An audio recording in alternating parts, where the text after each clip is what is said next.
It's 8 o'clock. All right, I think it's time to start. And what I wanted to do today, as we discussed yesterday, was to start with a number of problems that I will solve here. And what I wanted to do is to bring you in these problems up to a very good level where you will be able to do the rest. And then I would like you to do the rest of this, at least practice it. And if you have any questions about the rest, discuss with me during the office hours today. So, but we will go up to some good. So the reason I will do that is because I want to cover all of these problems that I have here. Do you have any questions so far? I did not put the solutions, so I will derive the solutions. You can follow me, or you can ask me questions as I do that. Professor? Yes. Yeah, I have one question. Regarding the last material you were covering, last lecture, you mentioned that magnetic field, regardless of what surface it's going through, will be the same.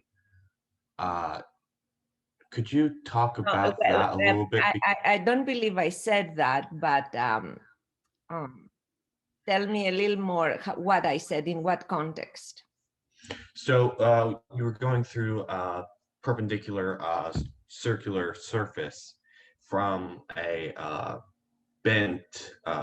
So these two surfaces were parallel. There was a magnetic ring with current going through it, and then there was a circular surface perpendicular to it off to the right. And magnetic fields were going up and bending through that surface. And then can I go back to my notes? Were those in the notes from Friday? Yeah, they're in the notes on Friday. Okay. Just a second. Let me see here.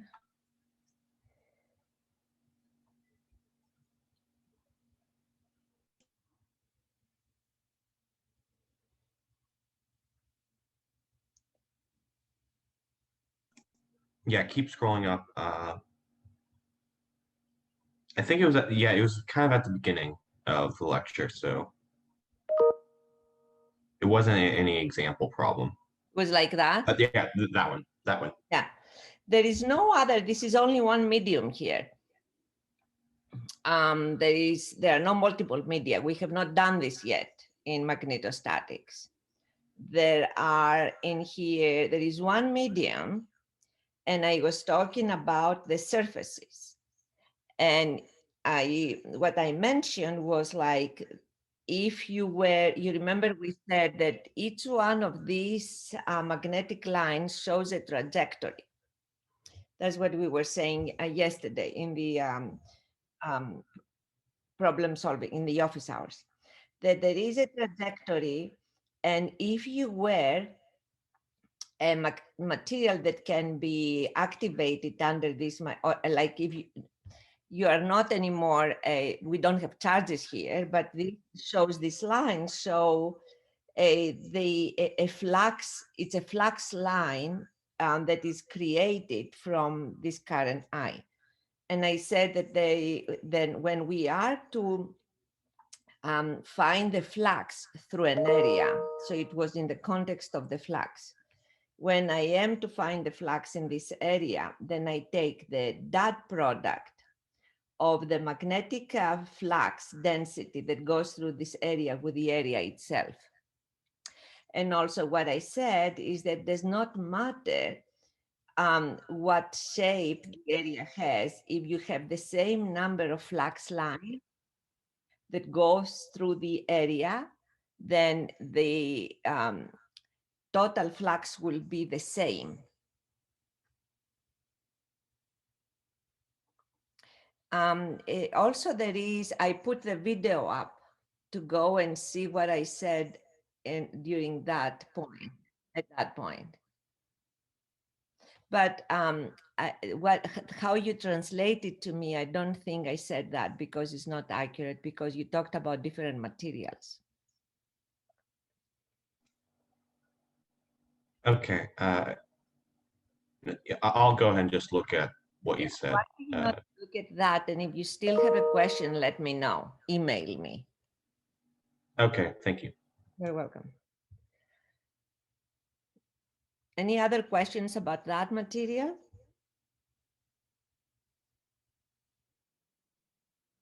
Okay. Let me see. Where is I?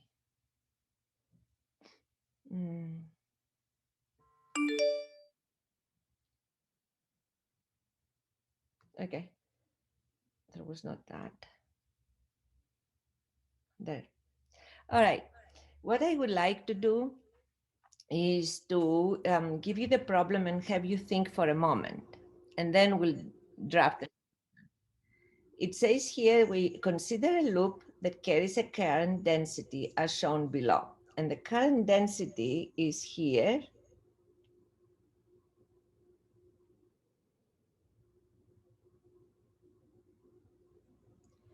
And the direction of the current is the phi direction. So the current practically goes, if you see, it comes out of the page and it goes into the page. So the current goes like that. Okay. So what I want to do now is read the problem and have you, and I will need to ask you then what each of the comments that I make beyond that mean. So it says the surface current is uniformly distributed throughout the cross-section of the loop. Assume that the radius of the wire here is, the radius of the wire is like this one.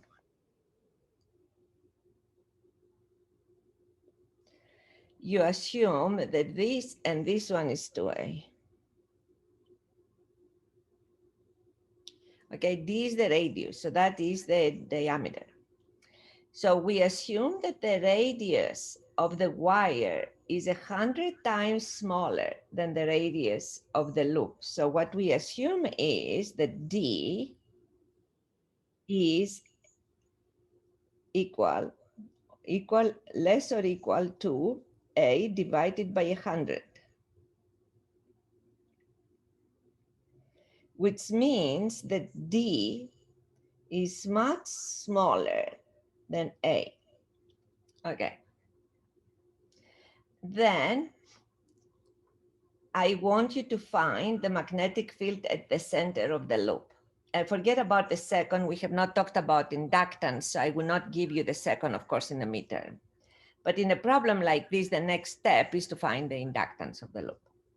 So why did I make this comment here? Let's think about that and tell me what this comment would do, how this comment would help you. Why is this comment important? You can approximate the wire as a filament. Exactly, because you can approximate the wire as a filament. So practically, what I have here, and I will add one page.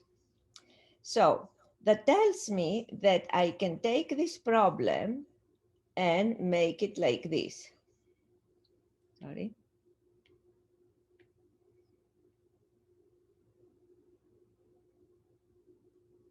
A filament of current, where the current here is going to be I, the total current. This is going to be the center of this loop, all right? And this is going to have still, because D is so small, that this 2A is going to be 10 centimeters. All right, and then how am I going to find I?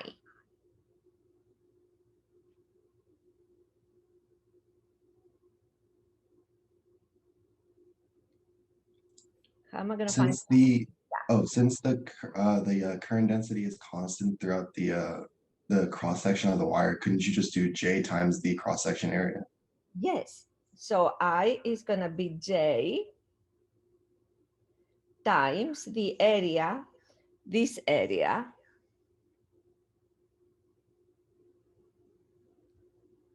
All right.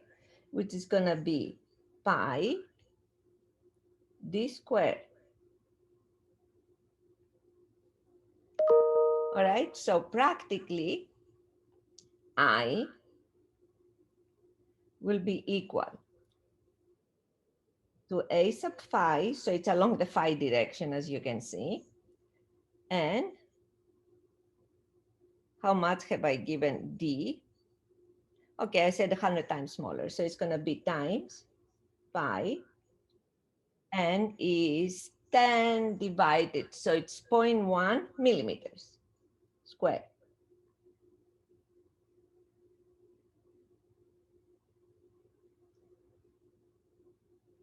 All right, times amps per meter squared. So practically that is going to give a sub phi, and then you have times pi times 10 to the second. Well, it's 10 to minus 2 rather. And then you have amperes. So meters squared become 10 to minus 10 to the third times 2, 10 to the 6.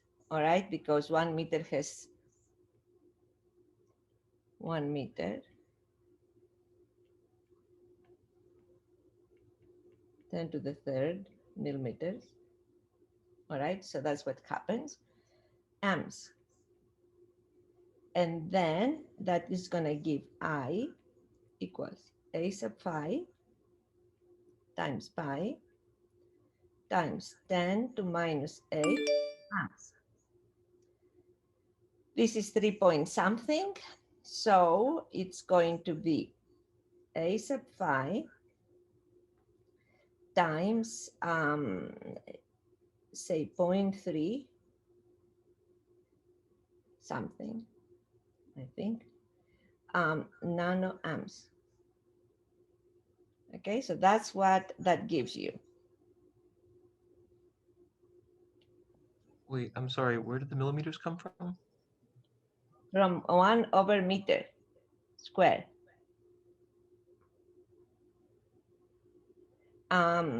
Which millimeters? There are most the millimeters in the numerator. Oh, yes, in the numerator. Whenever you said that it was pi times 0.1 millimeters squared. Because D says is approximately 100 times less than A. Oh, okay, I follow now. Yeah. And so D, A is 10 centimeters divided by 100, 10 centimeters. I think it was 0.1 centimeter, which is 1 millimeter, not one. Okay, it was 10 centimeters. How much it was? 10 centimeters, 5 centimeters, sorry. A is 5 centimeters. 5. So 0.05. So not 0.1, it's 0.5 here instead of 0.1. Why did I think 0.1? 0.5 here. All right, millimeter square. And that would give 5 here. 5. Because that makes it 5 times 0.1 to the second. It makes it 5 10 to minus 2. And then from below 10 to the 6. And that is millimeters. Professor, where did J go? J here. It became this one. It has a 10 also. Okay. Yeah, I was confused by that. It's 10 over pi. Yeah. Thank you. All right. So let me put it here for a second. All right. Forgot the front part. So 10 over pi. That simplifies things. obviously. Makes things better in some ways. Okay, anything else that I forgot? No. So then, and I will leave the A phi out for a moment since I get the value here. And I leave this out. And then I have another 10, so that makes it 50 here. Which in fact, it makes it 5, 10 to minus 1. To minus 1. Okay, follow what I'm doing. So here is, this is going away. And then this becomes 5, 10 to minus 7, which here, sorry, here becomes 0.5,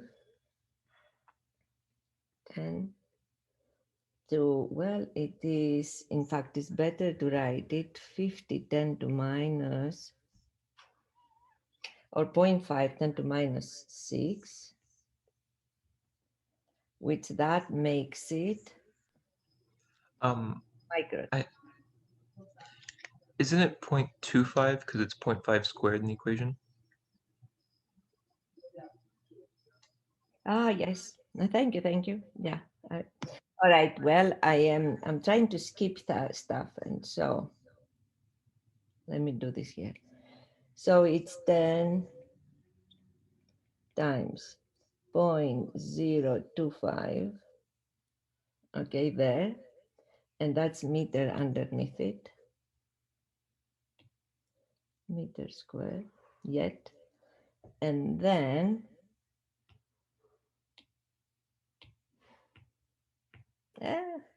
there's one.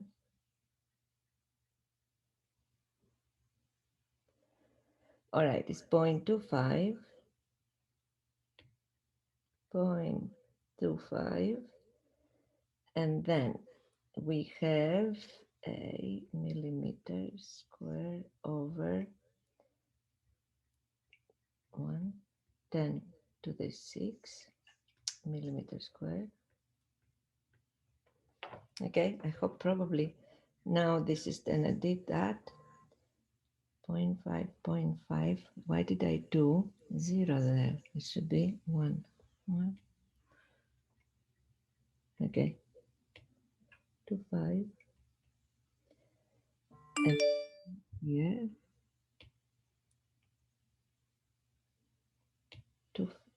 2.5. And then that makes it 2.5 microamps. Am I correct now? I hope so. So it's 10 over pi. And then pi from there, 0.5 square, millimeters square. It was 5 centimeters divided by 100. It makes it 0.5 centimeters. So 5.5 centimeters, 5 millimeters, 0.5 millimeters. So this one. And then 0.5, 0.25 times 10 to 0.5. Is this correct now? It seems like. You Yes. have, okay, perfect.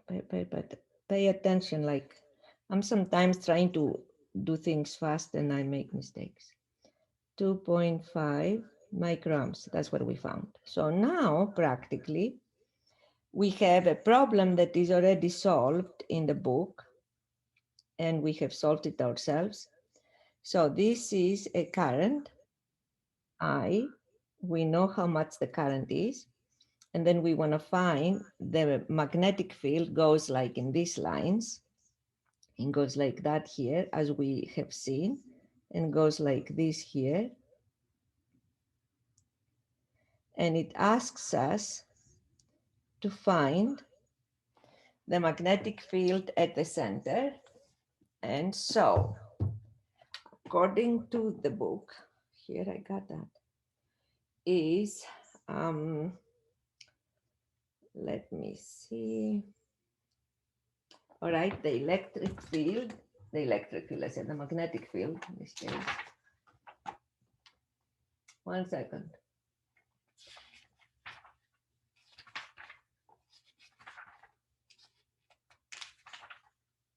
There it is. The loop is on page 306. And the magnetic field is equal H here and on this line. This. We want to find the magnetic field. All right, these are the B lines. B lines. The magnetic field here, which is at the center of the loop, and the magnetic field, and it's on the book, is in my notes, but on the book is page 306. Is along the Z direction at the center.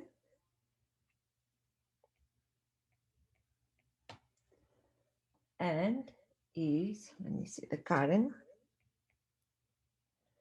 times the radius square divided by 2 radius square. And if it were to be above the area of the loop, they would have that. I'm writing the full formula here. And that would have been 3/2. But H is 0, then in this particular case, it would be IA squared over 2A, because H is 0, 2A to the third, AZ. And this would go. So H would be equal to I over 2A at that point, here at point O. And that would make H, and along the Z direction. And that would make H to be A sub Z, and I is 2.5 microamps divided by 2 times 5 centimeters, and that would be A sub Z. Okay, so you can leave it like that. It's gonna be 10, so 0.25 microamps per centimeter.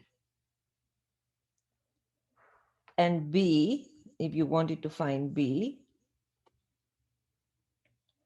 would be mu naught H. So it would be along the Z direction, 0.25 mu naught. And then, because mu naught is going to be in henries per meter, it's going to be microamps times henries, centimeter times meters. And mu naught is 4 pi 10 to minus 7 with that. So what you would have to do is to substitute and then find this unit. To find the unit, you have to turn it in amperes times Henry per meters. So it's 10 to minus 6 amperes times Henry. And then it's 10 to minus 2 meters squared. So this gives the units 10 to minus 4 Tesla.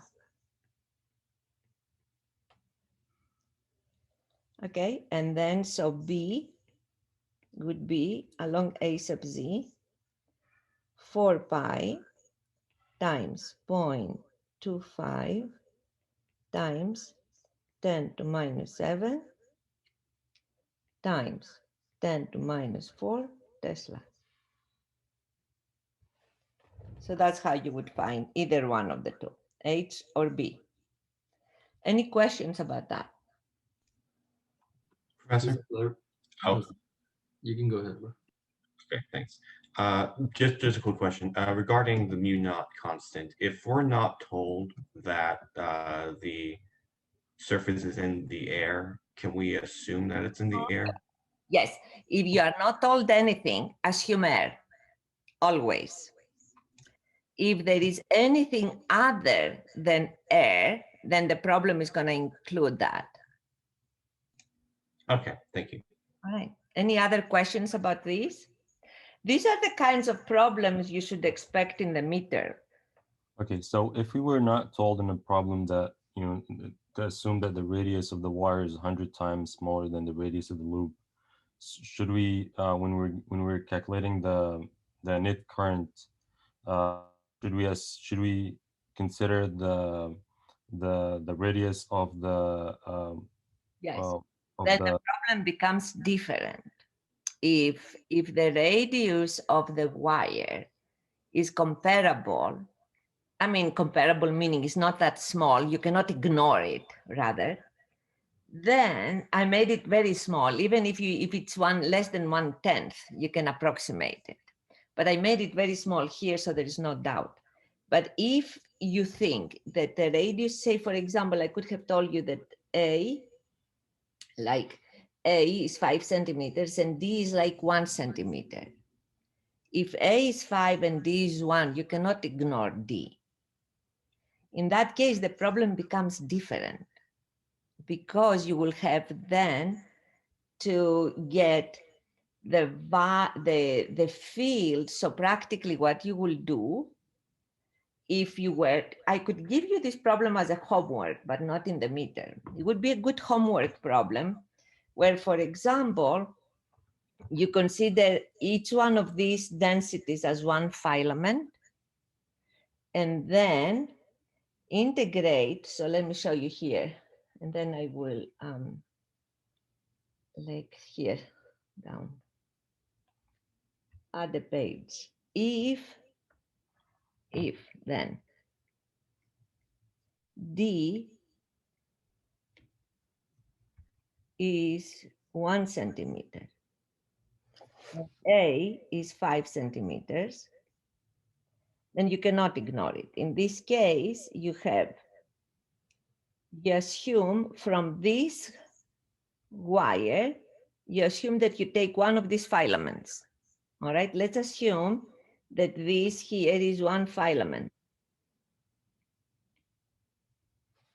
Assume that this one is one filament, all right? And this one is one filament, the yellow ones. Or maybe it need a different color. Let's assume that this is one filament. Okay? So what you're gonna do is that you're gonna solve for this filament. And then what you're gonna find is the same thing here, but D is gonna be as D squared there. Okay, so D is gonna be there as D squared. And as a matter of fact, it's gonna be a little different. Rather, it's gonna be, you will have to solve it from the beginning and say, this is now my filament. All right, so my filament now is not only, if I assume that is inside this round shape, then the distance from the center of this filament here is going to be practically, let's assume that all of these were, well, the problem by itself is more complicated if you're going to do it accurately. But I will assume now that the distance of this wire from the axis, let's assume that I get the axis is, so the filament is here, and say I'm taking this little filament now, the one which is here. I will just draw you the solution. I'm not going to solve it. But I would assume that this is my filament I look at, and this filament is at a distance, let's assume, A plus X, all right, from this, and is at a height. Let's assume that the height, I assume to be all, that it's flat for a moment. Otherwise, it will be very confusing. But let's assume that all of this was a flat strip all right? And all of the currents were like that. So I would assume that this changes, that the distance of this from the axis changes. And then I would have a field that would look like, from this one, from this filament, H, from this filament, will look like J, and then I will have A plus X squared, and then I will have, assuming that all of them were flat, all right, that the height is minimal and I can ignore it, and then it would be divided by 2, A plus X cubed,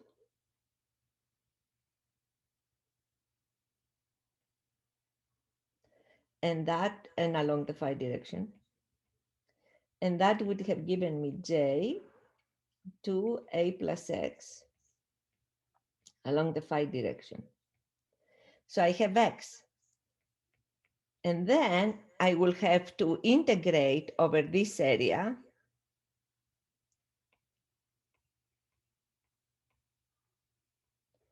to be able to find, so I will have to integrate X, and I still assume that this height is minimal, all right? So I assume that I assumed, which is not true, but for simplification, I did not take the height into consideration.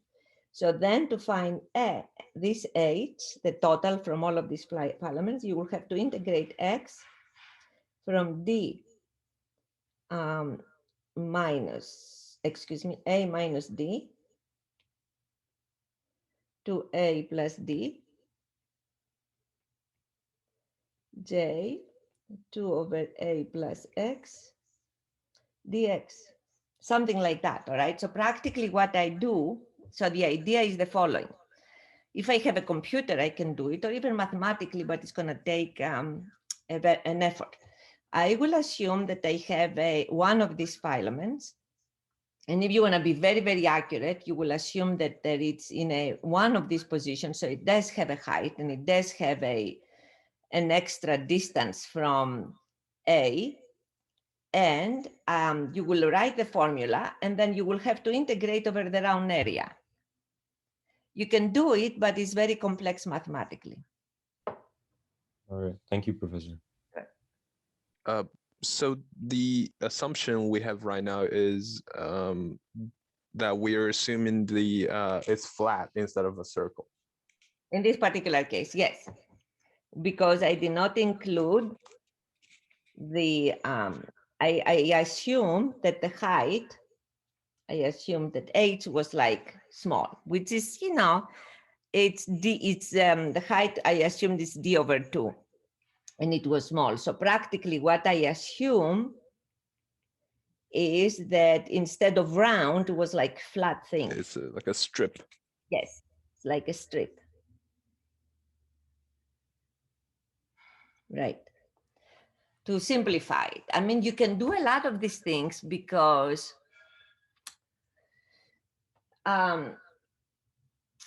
simplifications can be important to be able to get a first count, all right, of how the order of magnitude. For example, even this one is a good simplification to get an understanding of the order of magnitude. When I say find the order of magnitude of the magnetic field, so you go to the most possible simplified version. So that is a good simplification for the order of magnitude, if indeed D was comparable to A. Now, this is the next best, all right, assumption.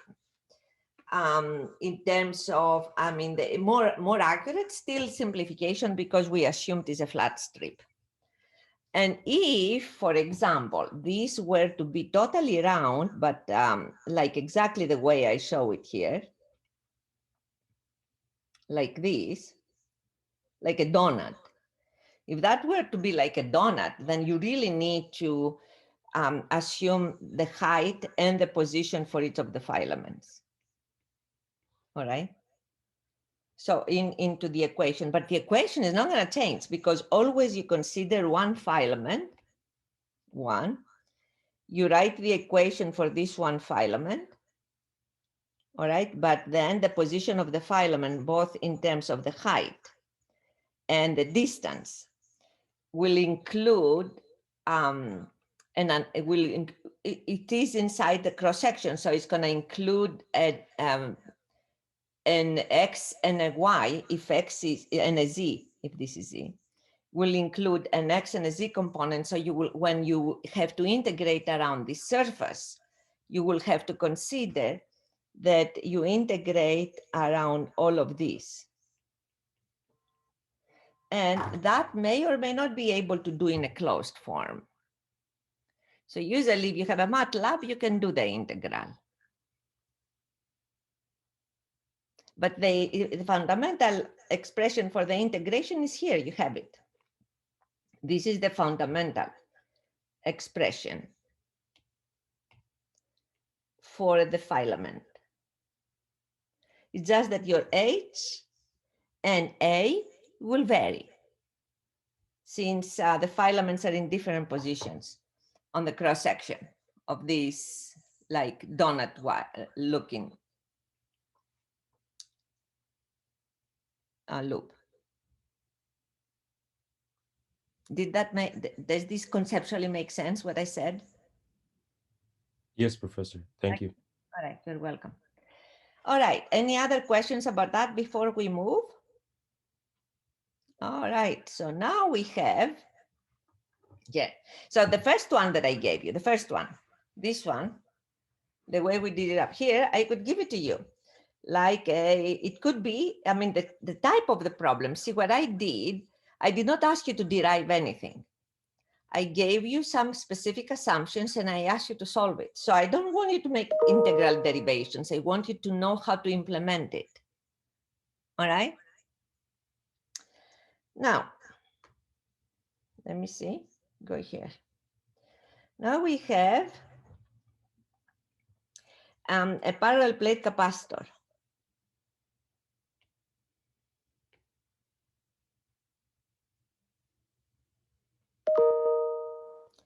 Okay, and says the two infinite parallel plates are at x equals minus 10. So I give you an x, y, and z coordinate system. So practically it's a vertical. Let me draw it also, one moment. It's here. So if this is the x direction, x,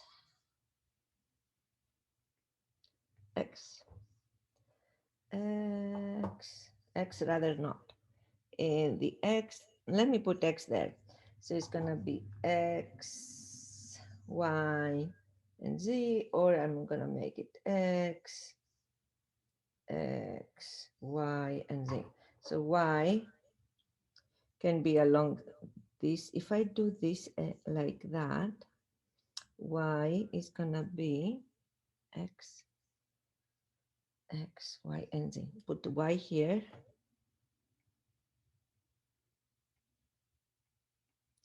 And z is gonna be there. So I have a positively defined coordinate system, all right? You remember how to do this with your hands?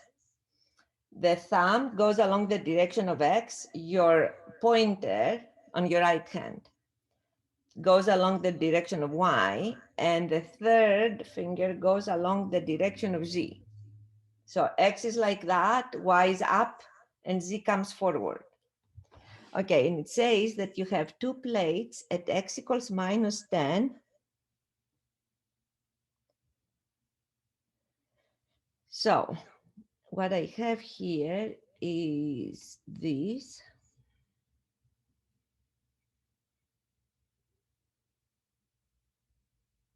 One.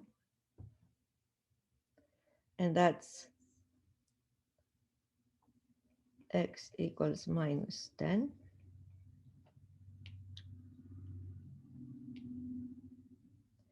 And the other one is at x equals 3.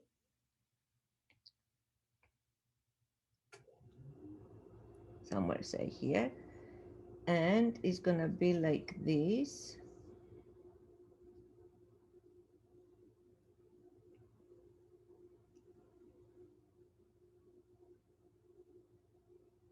Okay, These are the two infinite parallel conducting plates. Infinite parallel conducting plates. And they are at 3 volts. So V here 1 is 3 volts and V2 minus 3 volts. Okay. Find the electric field between the two conducting plates and the capacitance per area of the ideal conductor made of these two planes. Okay, who is gonna tell me? Well, first of all, what do you have to be able to solve this problem? And then, so if you don't wanna do it in 3D, you can do it in 2D, all right, in X and Y only. If you do it in 2D, because you don't need the Z in this case, you can simplify at least the visual. So if this is Y, then this is your green plate. Ah, no, let me see, can fix it. And copy, paste, but this is gonna be, okay, these are the two plates. All right, and this is minus, this is in the XY only. X and Y. 3 volts, minus 3 volts. All right, and they give us that X equals here minus 10, and X here equals 3.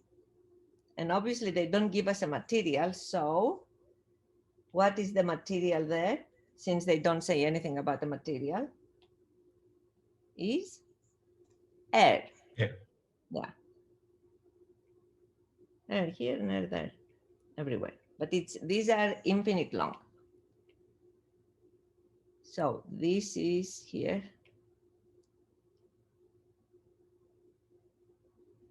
And this is there. All right. What would you do to find the field? First of all, tell me, what are your thoughts about the electric field? How is it gonna go?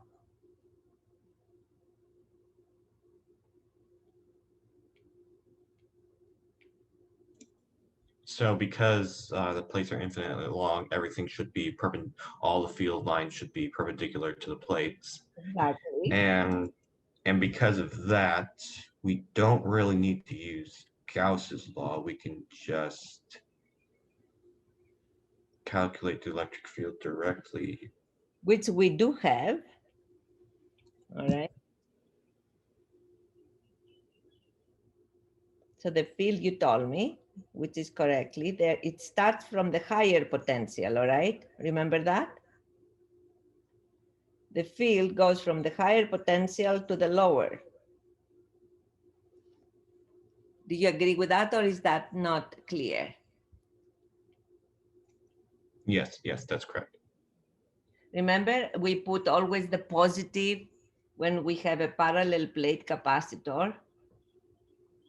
We always connect here the positive. And then the field goes like that. You remember that? The field always goes from the higher potential to the lower potential. Remember this? It's important to remember it. Okay? Let me know if you have any questions about that, because that's an important thing. All right, so what else did we find about this field? Let's remember. Infinite long plates, all right? Air, nothing else. How does this look like?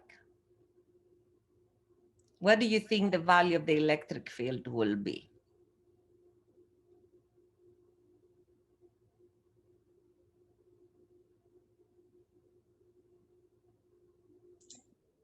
Since the electric field is constant, could you like use V equals E times the distance?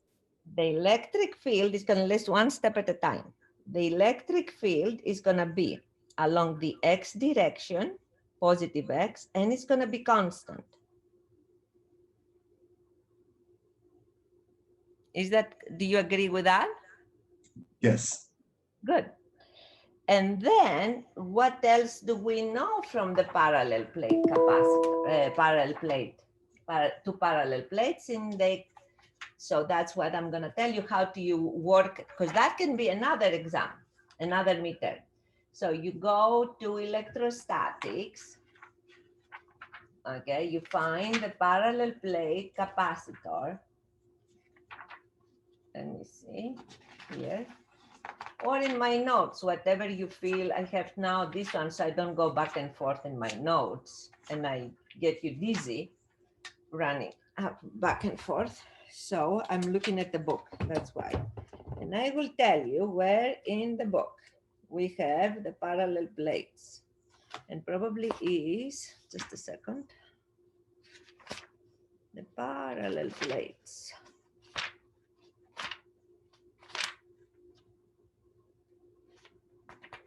Here, probably, okay, look at chapter 5, it should be.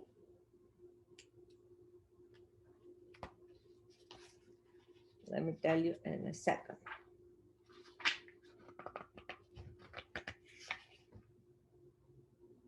Parallel plate capacitor is page 251.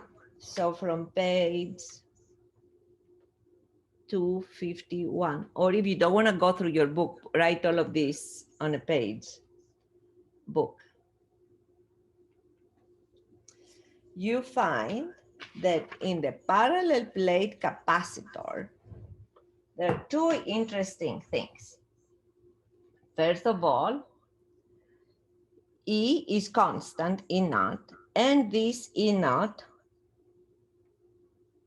equals the total charge, in fact, the charge density, rather, rho sub s over epsilon naught, which is the material. So that is from the book, all right? And therefore, since here we only have V, all right? We don't have Q. Let's try from here. Now, we try to remember two things. Q, which is the total charge, is going to be rho sub s, which is the surface charge, times A, the area. All right? So what we have from here is that rho sub s is Q over the area. So from these two, we have that E naught, or E, equals A sub x Q over epsilon naught A. And then we have V. How much is V compared to E? How do we find V? We know that E equals minus gradient of V. From here, we know that E, if we integrate E, rather, we have seen that, and it is on the same page, 250, in fact, 252 here, page 252 from the book. This tells you that integral of E from this, let's call it 1 to 2. E from E along that direction, which is the positive x direction, is going to give us minus V. Minus, in fact, it gives us minus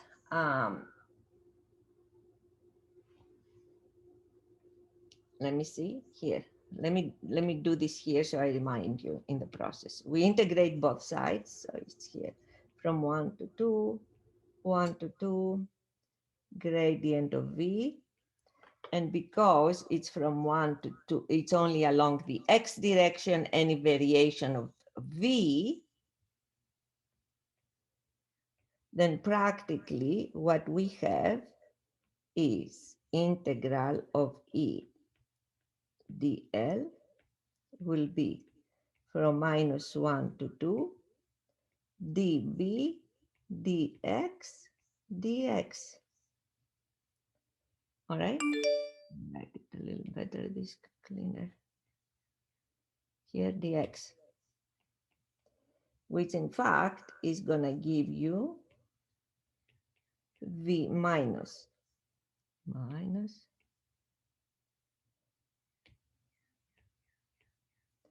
v1 v2, excuse me, v2 minus v1, which is gonna be v1 minus v2. And how much is v1? Is 3 volts minus 3 volts, 6 volts. So E, let's look at E now. E is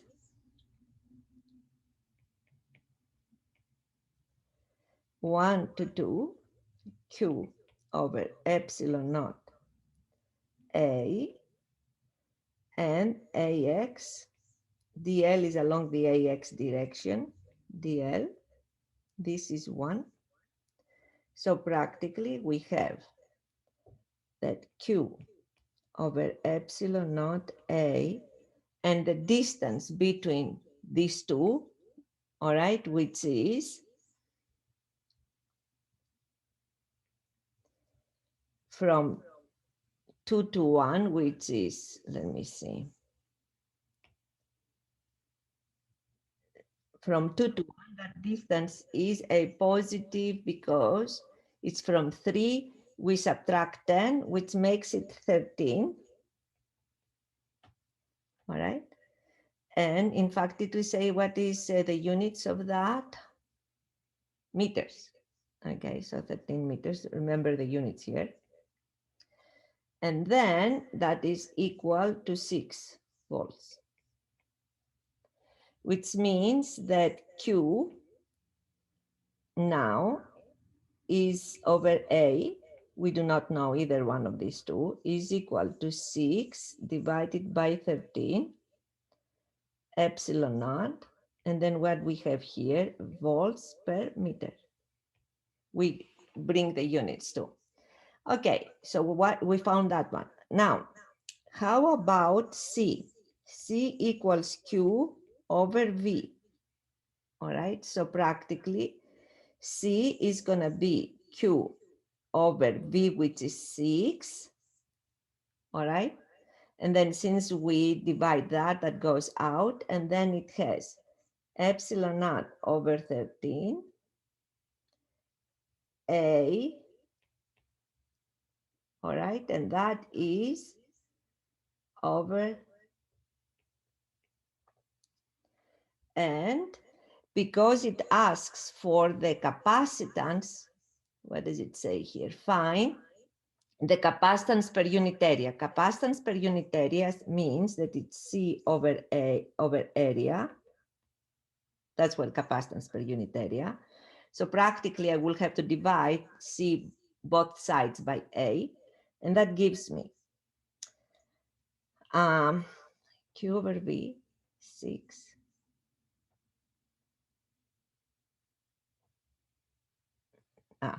I kept Q, all right, here. That should have been, did you see, let me do it carefully because I may confuse you. I'll do it in steps. How much is Q from here? From here. From here, Q is A, 6 epsilon naught over 13. V is 6 volts here, volts over meter here. So practically this and this goes. A, which is the area, goes to C, and from therefore here we find that the C per area, that's what is asking, is, and this goes here with that, is epsilon naught divided by 13, and it is 1 over meter. that remains. And then epsilon naught is 8.85 10 to minus 12. And the units for that are farads per meter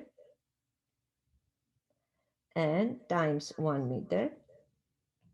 So practically that gives us 8.85 divided by 13 picofarads per meter square. And that's the result.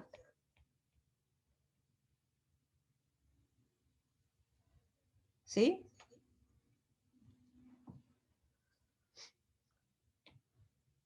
Any questions about this? How did you get the electric field in volts at the end? From here.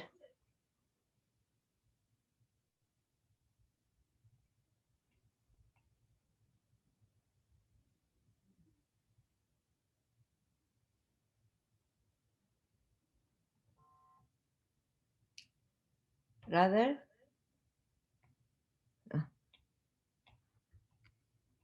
I left something out, the square.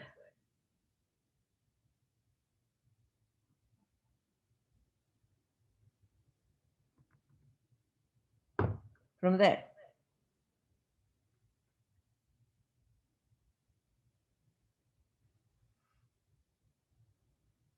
This is the fundamental, they give me the volts. So the fundamental relationship between E and the voltage, anyway, is this one. Okay. All right. So Thank you. that's the relationship that I'm using. And practically I can put that in a square. So it shows. Yeah. So the electric field is 6/13. The electric field is Q over epsilon naught A. So it's 6/13, exactly, volts per meter. So E, you can write it here, is 6/13 volts per meter. AX. Okay. That, so you see how I'm giving the problems. I would like to see that you can implement the fundamentals. So I'm not going to ask you to solve it from the beginning. I would like you to use whatever you have available.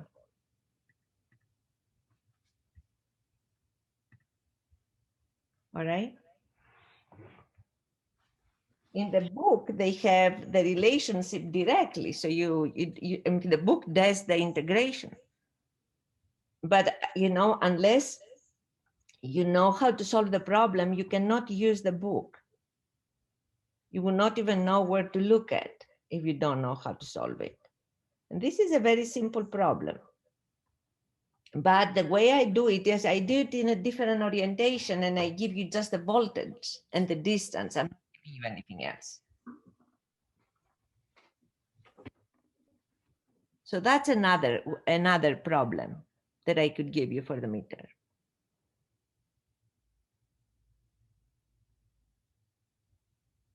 Okay, any other questions? I think in the afternoon we'll solve this one and this one and this one, hopefully. Yeah, we have 2 hours, so we can cover these 3. Yeah, it's a question regarding how the exam is going to be taken. I probably missed that. Do we like do that on top hat? No, I'm sorry. No top hat for the exam. It's gonna be open everything. On paper? No, I mean, like, how do we write it? Like, do we write it on paper or some? How do we like submit? Have to, the way you do homework, you will have to upload it. So okay. It's gonna be for 45 minutes, 40 to 45 minutes, and then you will have to upload it. And you're gonna take it like this from home. but it's going to be during the time of the lecture, and designed Okay.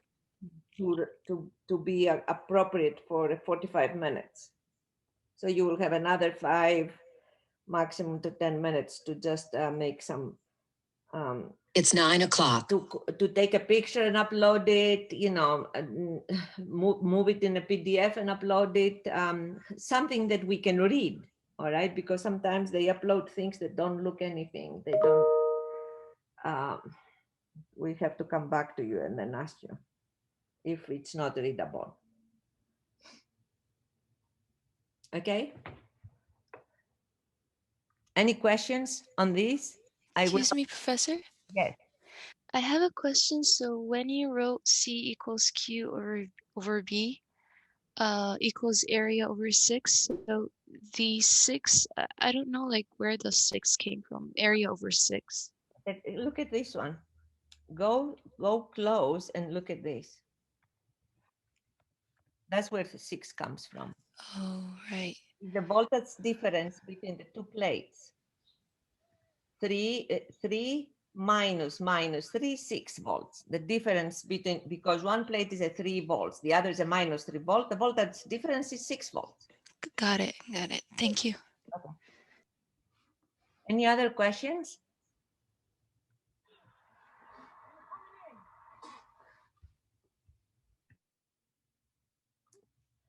Okay, well, please join me in the afternoon, all right, for the other, but I will upload everything and the video as I did yesterday. I have uploaded yesterday's problems, and the video on the web, so you have them available, okay? And I will do this next.